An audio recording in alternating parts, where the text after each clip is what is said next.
Welcome to the With Counseling podcast. I'm JJ Blanford, founder and therapist at With Counseling. On today's episode, we're going to be answering the question, does therapy actually work?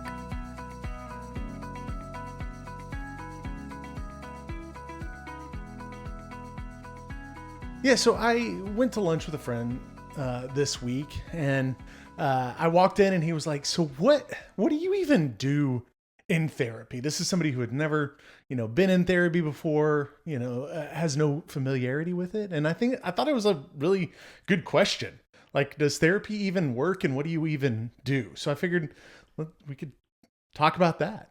Well, and I love this question because, of course, I think it works. This is literally what I do. I hope so. Yeah. For work. Yeah. And I agree. I think it's totally a valid and appropriate question of why do people go to therapy? Like, what is the point? Yeah. And so we've kind of been talking about it and decided, why not make an episode around it? I think it's a question, like, it's such a basic question. And I think if you've been in the world like we have, you're a therapist, I've been in the, kind of around the mental health world, it just seems like a no-brainer or something, you know, but like, that's not how most people function. Yes. Yeah. Yes. And I think even where we are post-pandemic, right, there was a lot of talk around mental health during the pandemic, right. And it was appropriate for people to seek therapy because we were living through something that we'd not experienced before. And so I'm always amazed when people are like, I'm so glad the stigma around mental health, has gone away. And I'm like, I do not know what world you live in, but there's it depends on your circle, right? Yes. Yeah. And there's still very much a stigma. You can say you're pro-counseling, but maybe not for yourself. Yeah. Counseling for thee and not for me. Yes. Yes. Yeah. And so, I think to just kind of get into the idea of, does therapy work? Yeah.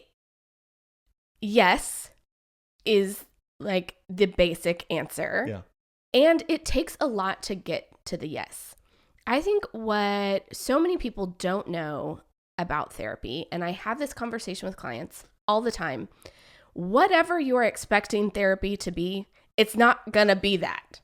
Like, it's just not. You can't envision what sitting with someone processing through your stuff is going to feel like. Yeah. How the therapist is going to respond, what is going to come up for you. I have so many soapboxes. We could just do a podcast on all my soapboxes. JJ's soapboxes. Yeah. People would run for that one for I'm sure. sure they would. Right. Actually, I told a client, I was commenting on my soapboxes, and I had a client who said, this is why I pay you. I appreciate all your soapboxes. And I was like, just the affirmation I needed. But one of my many soapboxes is that everyone who chooses to go to therapy starts with the thing that feels comfortable to them. And sometimes we do talk about that, work on that in therapy. Mm-hmm. And sometimes that is what turns people off, right? I came to talk about anxiety. Right. And as we start to unpack that, maybe you're anxious because your marriage is unstable. You are in a financial situation of your own. You have maybe created that with some habits. Right. You may be struggling in parenting. And so if, as a clinician, we kind of start unpacking some of these things, and I'm pointing you in a different direction of like, well, sure, there's anxiety symptoms, but if we don't address some of these other pieces, we're probably not going to address the anxiety. And if you have shown up to therapy with, lady, this is my agenda and this is what we're talking about, therapy may not feel like it's working for you. Because you have an idea of an expectation, right? Yes. Expectations are super dangerous, right? Yes. Yeah, that makes sense. And I think that really resonates for me. Like, you go to therapy thinking you're addressing one thing or a symptom, and don't really realize that there's factors underlying that symptoms that are the things you really need to root out, right? And that's what you're doing in therapy. Yeah. And sometimes it's even in, right, the processing together that as a unbiased, party hearing about your life, I get to say, this dynamic that exists, could that be contributing to the anxiety? Right. Oh, this, the way your family has operated has created a narrative that now is feeling uncomfortable to you. And right. So again, if you were showing up to therapy with, this is what's going on, this is what I want to change, the experience can just be different than what you expected. Right. Yes, I think the expectation piece is another one of my soapboxes. But I think it's so real. Yeah. And so I think to be successful doesn't feel like the right word, but I can't think of something different in therapy. I think sometimes you have to approach it a bit open-handed of, I want to be a healthier and whole human. This is what I think I'm bringing to the table. Am I open to this and other things being brought to the table as well? Yeah, that makes perfect sense. So we talk a lot about processing emotions, and we were just discussing this. Like, I think even the concept of processing, or why you would process emotions, just is not clear. It's not clear for most people who have not done this. So can you just talk just a little bit? Maybe we could deep dive this later, but just talk a little bit about. Sure. I mean, again, expectations right. of what therapy is. I definitely have people who show up and they're like, this is my issue. Right. You are a quote unquote expert. Fix it. Right. And while that may not be their specific language, that's essentially what they're saying. Yeah. And I am very, very open as a therapist of, my job is not fixing. My job is to hold space. I believe people often have tools and skills inside of themselves that they haven't tapped into or have forgotten exist. And so much of my work is giving people space to process their life stuff and offer maybe a different perspective. Right. Oftentimes encouragement of, oh, I see what you're doing. I see what you're bringing to this relationship. It's naming for other people sometimes what is going on. I also think part of why processing is important is because I keep going back to anxiety because I think people understand anxiety. Right. And if you didn't, or you don't, go watch the movie that came out. It was a kid movie. Oh, Inside Out 2. Inside Out 2. Yeah. If anxiety is foreign to you, go watch that movie. Like, pause the episode, go watch that movie, and then come back, and you'll understand better what anxiety is. So often it's that spinny inside of you. Right. Sometimes coming to therapy and processing is moving the spinny from inside of you to just bringing that out. And so often I think we allow that inside churning, spinning discomfort, and naming those things, processing them out, speaking them to someone else takes away their power in at least two ways. First of all, I think anything that we hold in darkness, when we bring out to light with another person, it loses some of its power. Yeah. And sometimes when we name something, we are also naming a piece of our story or experience that needs further exploration. And so I often think about a tree that has grown roots, and sometimes that dark spinny inside of us, when we bring that tree out, it's just like a little sapling, and it was pretty easy to unroot, and we can look at it and say oh, that's not that scary. And so the next time I feel spinny, I can think about, I've made this tiny thing really big, and that's not what it is. Sometimes we bring out what we think is a tiny sapling, and we realize it is a mature oak that that's actually where we need to focus our work. Yeah. And so this idea of, to me, processing in the most simplest terms is just speaking your story out loud to allow someone else to hold it with you. That's good.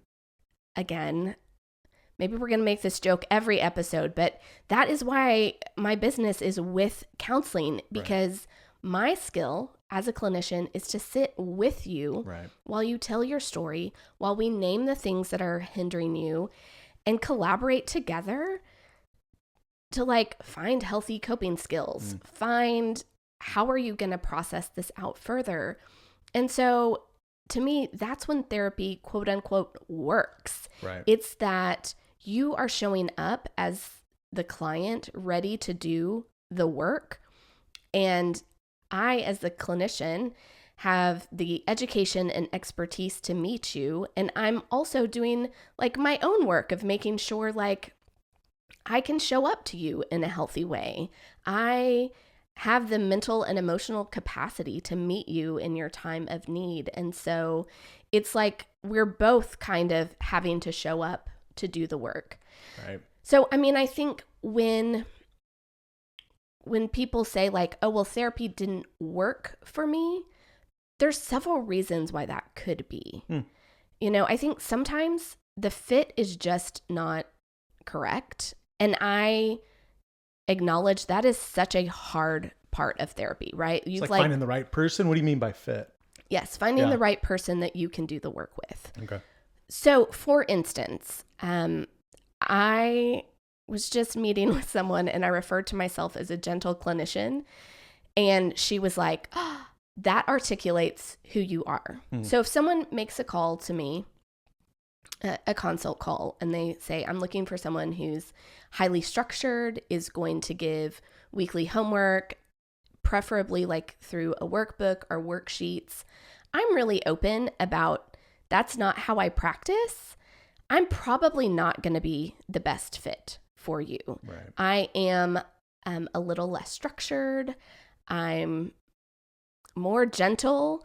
And so sometimes you may even think like, oh, I want someone who's gentle, or I may want someone who's super structured. And then you realize like that structure isn't actually helping in the way that you had hoped. Right. And so to me, like a therapist clinician fit, sometimes it's just like, I keep expressing myself and I don't think that they're understanding who I am and how I operate. Sure. Again, you're probably not going to want to continue in therapy if you've like put yourself out there and emotionally that, you know, couldn't be met. I also think sometimes people think that they're ready to do the work. And again, if you're showing up with some anxiety and you just think it's anxiety, you are okay to do that work. Right. If I maybe sit with you for a few sessions and say, hey, there's this dynamic in your marriage or in your family of origin, and I'm kind of seeing this theme, you may be at a place that you are not mentally and emotionally ready to address the thing that actually needs to be addressed. Right.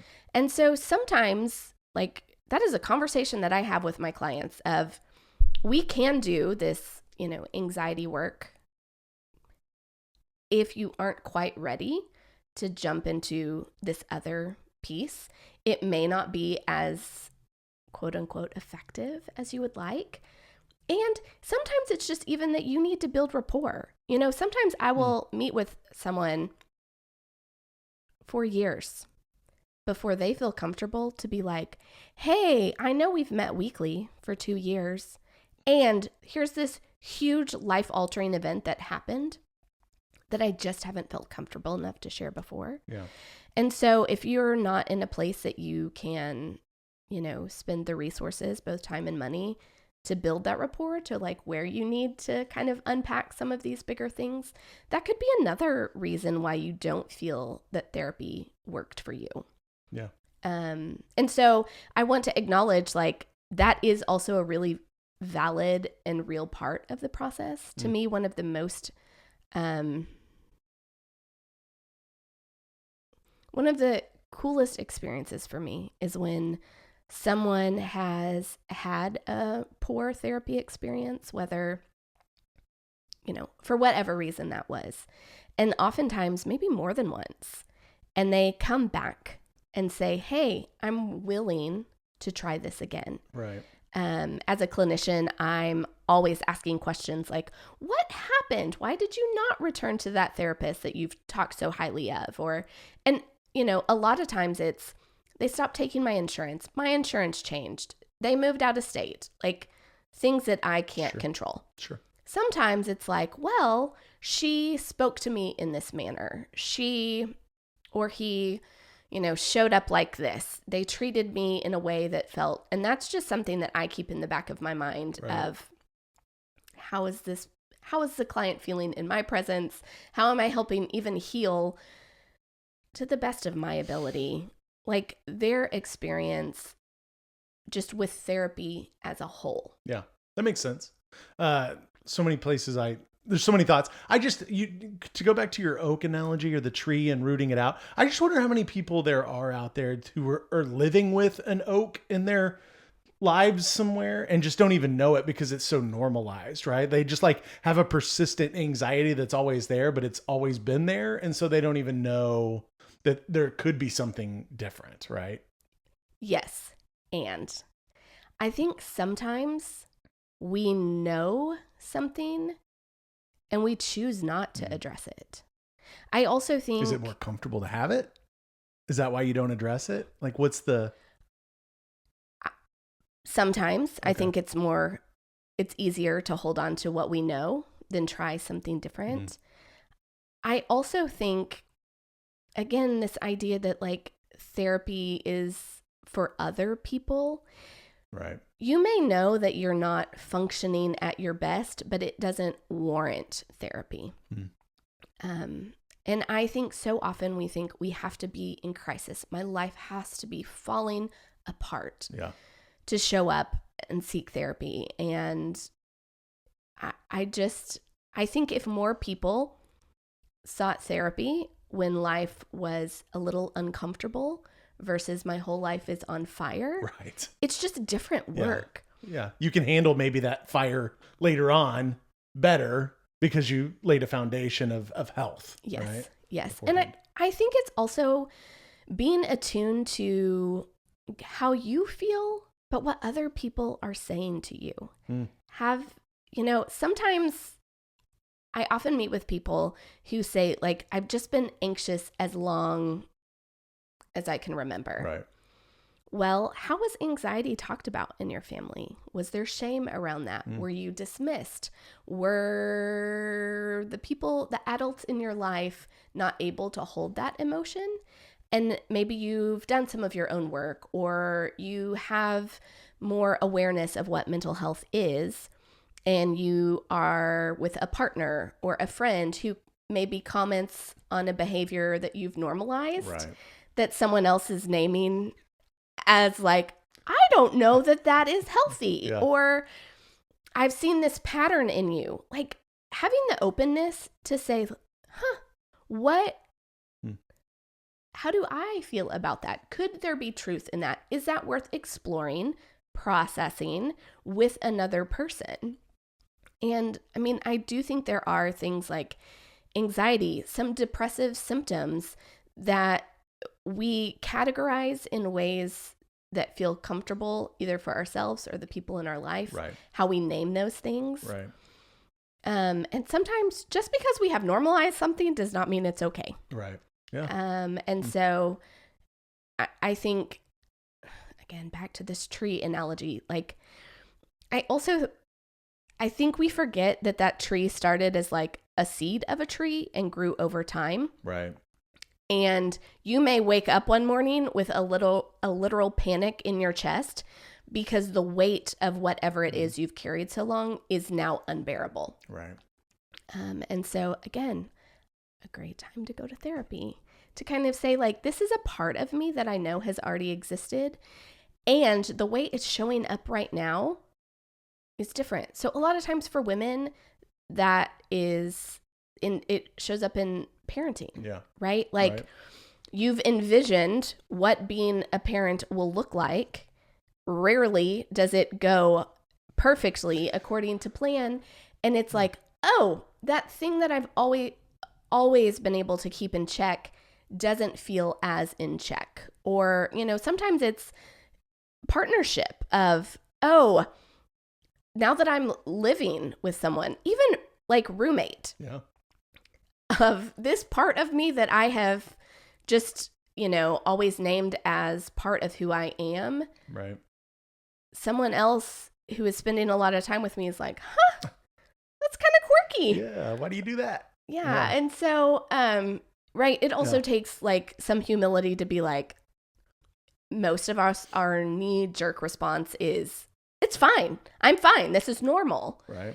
And, having a little bit of humility to be like, huh, maybe that's worth exploring. Or what do you mean by this isn't normal? Yeah, that makes a lot of sense. So I feel like we've done a good job of talking about what happens in therapy, right? Yes. And I want to go back to what you talked about earlier about how people come to you and they see you, they just assume that you're the expert, that you're going to fix it. And mental health is health, right? So you go to a doctor and a doctor gives you a prescription and fixes what's ailing you, right? But that's what people come to an expectation of therapy with, right? But that's not what works, right? There are people that could give medicine. That is not what you do. Correct. In that situation. So does therapy actually work then? I think is a question we probably haven't covered well enough. Okay. Yeah. You're like picking all my soapboxes today. Okay, perfect. So another soapbox that I do possess is therapy is going to take longer than most people want it to. Sure. Right? Like we spend potentially weeks together, even exploring who you are, what is bringing you to therapy, who are kind of the players in your life. Yeah. And so I think it is a very normal expectation to be like, I want to feel better tomorrow. Right. And that is typically not what happens. I would say a lot of people will say, a couple of days, for a few days after we meet, I feel quote unquote better. Right. Because part of it is I am hopefully taking some of the weight of whatever it is that brought you to therapy. So you're not carrying it alone. Yeah. Bearing the burden with somebody else. Yeah. And it just takes time. Right. I actually have a client right now who we've worked together for a while. And she will say, don't even tell me this is going to take longer than I thought that it would, because we've had that conversation so many times. And so again, in adjusting your expectations, something that I believe I am good at is helping you notice the baby steps along the way, because so often we're not noticing our own baby steps towards health. That's good. And when you take 20 baby steps, you look up and realize you're in a different space. And so to me, another way to know that therapy is quote unquote working is to be with someone who can reflect back to you, I see the growth. Right. Hey, that interaction that you just told me about as we were wrapping up our session, Right. 6 months ago, Yeah. you would have messaged me for an emergency session to address that. Now we made it all the way through and you're like, side note, this thing happened. Right. This is how I handled it. So again, my job as therapist and being my own healthy person is to be able to be like, hey, did you notice that is a different way than you would have handled this Right. previously? And so sometimes that idea of working, again, the expectation is probably just different. Sure. Yeah, that makes perfect sense. And I think, for a lot of these people, you've spent 20, 30, 40, 50, 60, 70 years establishing these patterns. Yes. And living in these patterns, and it's not going to change overnight, right? Overnight. Yeah. It is what I used to always tell parents when I worked with adolescents. 3 sessions in, they'd be like, they're the exact same kid. Yeah. And, often saying you've had them for 12, 13, 14 years. Right. Establishing these things. And I think that is something to be mindful of if you are considering starting your own therapeutic journey of, we live in a society that is instant gratification. For sure. whether you want a bajillion shows to watch, you want everything delivered to your house, you can pay more to make those things happen for sure. even faster. And so therapy is often slow work. Right. And slowness often makes people uncomfortable. And so, again, part of my work as like a collaborative partner is to remind you, like, just because the work is slow does not mean it doesn't matter. Right. I'm always honestly really leery, 4 to 6 sessions in when someone's like, oh my gosh, everything's great. Like, that is not, whatever you've done is not sustainable. Right. We are making these tiny baby steps forward. And those tiny baby steps are sustainable. Right. Like sweeping life changes are not. Right. Yeah. I know that from all of my New Year's resolutions. Right? Yeah. That's good. I think we probably nailed it. We covered all the things. Covered it all. Yeah, it's perfect. We hope you enjoyed today's episode where we shared our thoughts and experiences with how the therapeutic process can work. If you have questions or would like to connect, I'd love for you to follow me on Facebook and Instagram at counselingwith, or send me a message from my website, counselingwith.com.